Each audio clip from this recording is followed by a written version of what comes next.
Tom Mullen here, and I'm with legendary cyber entrepreneur John McAfee, who's running for the Libertarian nomination for president.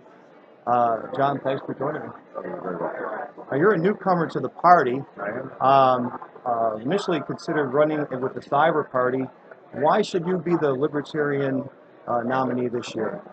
I'm not sure I should be. I mean, the fundamental issue is whoever is the nominee, we know that nominee is not going to sit in the Oval Office. I know this. The gentleman who asked the question the people watching, we know this. Please, we're not stupid people. So if we know this, let's not pretend. Let's continue and call this a train from now until November. We're on this train. What can we do? Well, one thing we can do is stop putting attention on ourselves as candidates and use this opportunity to change America in a different way. We've been counting winning as we went from 1% to 2%. Maybe we get to 10% this year. We won. No, we lost. I'm sorry, how do you want to call it? We lost. Can you take that 10% and convert it into more freedom for me? More privacy for me? Can you make the government stop pretending that my body belongs to it? No, you can't take that to the bank. So we lose. We can win if we accept up front we have an opportunity. Board this train. We all know it stops in November. What can we do in these intervening months? I promise you, we can change America. We can change America. All you have to do to wake a person up is to show them the truth in the right light. Please, we all know this is true. If you ever had a friend, perhaps, that you knew that their spouse might have been having an affair, and you gently talk to them, and I trust my spouse, and the friend says, I've got a photograph. Who's going to show it? Not me. No way. Who? Some brave soul finally steps up and says, whoa, this is a touchy subject. Here. You see the photograph. Your eyes are open. Okay, it's painful. But your life changes. Okay, and John, excuse me, you've been described in after your debate performances and interviews as philosophical, which no different here.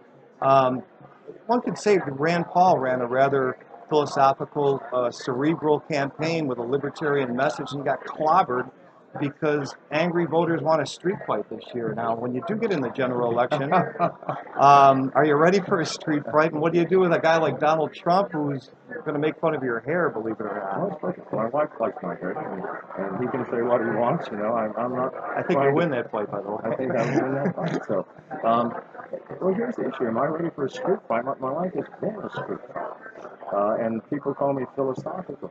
When I started 17 successful businesses, one of them sold for almost $8 billion, others for hundreds of millions.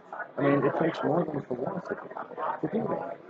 I mean, you have to have a philosophy in order to have a sane approach to action. You have to. If you have action without a philosophy and a structure behind it, it's called chaos. And while it's fine to dance with, it doesn't get us anywhere. So yeah, I'm philosophical. It's good heavens. I am anything but the philosopher. I am as good a street fighter as Donald Trump. I mean, I don't see Donald Trump's resume having run from 17,000 armed soldiers and hiding in the jungle and making an escape into Guatemala. And I've been in jail multiple times, for which I am not ashamed.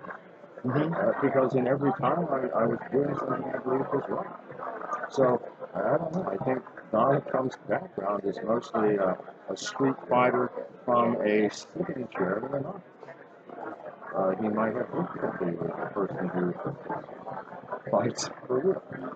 Now, I know you're realistic about the chances of gaining the White House, but let's put you in the White House for a minute. You've said, and you've said to the American people already, we're 20 years behind in cyber warfare, and we're way too involved in conventional warfare.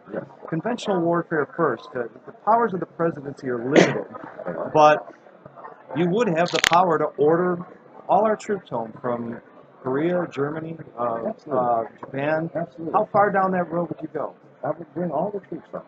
If we have a, maybe people have not noticed, but we have problems here in America that are not being addressed.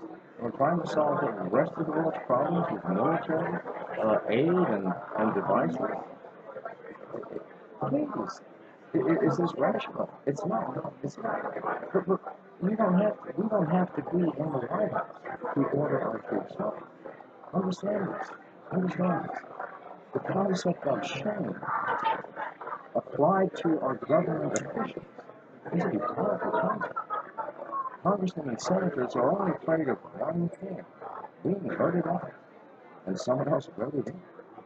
And if you shame anything, you don't need a president sitting in an office to order our troops home. The American public will be out in the streets with signs demanding to order our troops home. Wouldn't that be easier? That way, I don't have to sit in the Oval Office and listen to unending, boring grievances on subjects that I can do little about anyway. Wouldn't I rather be out here between now and November changing this world and changing this country? Please, that's what I want to do. What do you think has to be done to catch the United States up in terms of cybersecurity and the gap you see between us and China or Russia? It doesn't take much to catch up to it. It simply takes some attention to the fact that it's a serious problem, this game. I mean, there are simple ways of fixing these issues if we can get everybody in the government to work together. But I'm afraid what it will take is some devastating event that will be difficult to recover from. Please, we don't want to wait for it. Action now is already happening. We're planning for tomorrow. We're going to do this tomorrow, and after this, and next year we're going to get 10% now, and 15% next year. Surprise, it's nothing. Take action to change something now. And again, who is better suited to shame our government, which I've been doing for the past 2 years anyway. I debated the mouthpiece of the FBI, James Gordon, on CNN for 15 minutes about their demand that Apple give them a master key to their phone.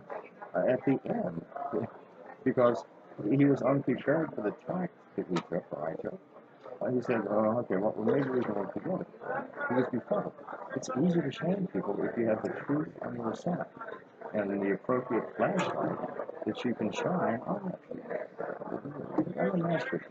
All right. And last question before we talk about you gaining the White House or taking this message to the people. You got to win this nomination. Do you have any idea how you're doing with the delegates and what you have to do tonight to put them over the edge? Good God, no. I mean, I'm such a neophyte. I mean, we had these things called tokens. And so Vermin Supreme, the gentleman with the boot on his head that wanders around here, there he is. Look, yeah, there he is. There he is, Vermin. So he came and said, oh, I have any tokens, and I want to be in the debate. Yeah, I'll help you. So in 5 minutes, I got 9 tokens. And then I found out we don't have enough. I've given them all away to various people for my debate. We're working on it. So you ask me what I want? That's my campaign manager, right? I have no clue about what's happening in the inner workings. All right. Well, I appreciate your time and best of luck in the debate and in the nomination. Okay. All right.